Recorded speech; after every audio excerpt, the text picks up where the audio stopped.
After his wife is killed, Gray, a self-identified technophobe's only hope for revenge is an experimental computer chip called STEM. Because, in the future, we can rebuild him. We have the technology. We have the capability to make the world's first bionic man. Gray Trace, no snickering at the back, will be that man. Better than he was before. Better, stronger, faster. Actually, I would go even further than that. I would say, with a straight face, that this is this generation's RoboCop. 1980s RoboCop. Not 2014's 12A bland, boring Joel Kinnaman starring RoboCop. No sir. Let me explain.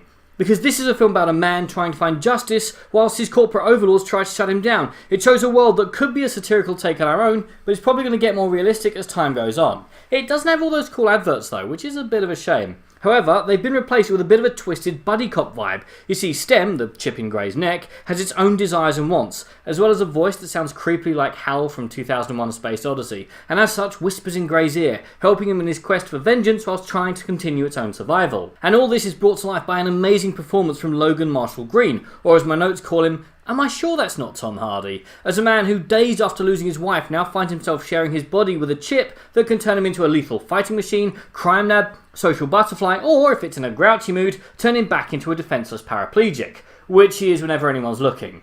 Beats a pair of glasses and a slouch.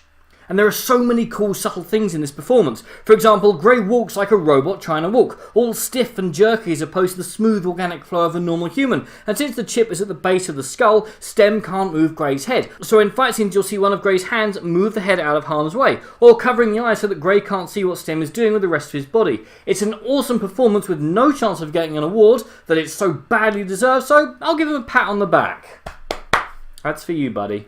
And speaking of the action, oh boy are you in for a treat. I wasn't kidding when I said RoboCop because it is brutal and bloody and violent, with lots of lovely wonderful scenes of people going hand to hand with opponents, ranging from your bog standard humans to other upgraded people, each fight with a unique and distinctive feel. Although the baddies may be superhuman killing machines, but they still can't shoot straight. Also, it's good that Gray is portrayed by such an amazing actor because he's the only one who gets any depth. The rest are just one-note characters, the cop who thinks that something might be up, the mum/nursemaid, scenery-chewing henchman, the creepy corporate type. I mean, I don't have any real complaints, but if they could have had a bit more depth, then I wouldn't have complained. Or if they could have chewed the scenery as much as the guy with guns in his hands. It's a perfect length for a film of its type, clocking in at a mere 100 minutes, including credits, with a rich seam of dark humour being mined, especially from the dialogue between STEM and Gray. It's got this cool film noir thread running through it, as well as almost a superhero origin vibe.